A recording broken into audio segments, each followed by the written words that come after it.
After mo matuto, saka ka naman papalitan ng AI. Agoy. Ba't agoy? Tama lang.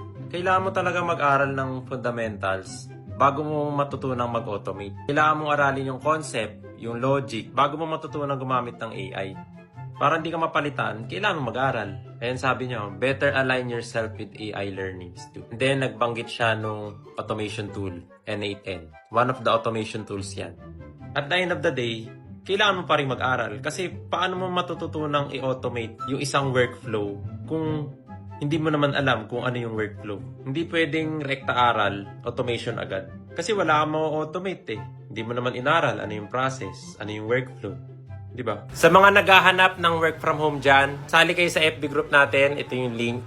I'm currently partnering with international clients para mag-post sila ng work from home opportunities sa group na yan. Ginawa ko tong group para after nyo mag-optimize ng resume, after nyo gumawa ng resume, pwede na kayo agad mag-apply.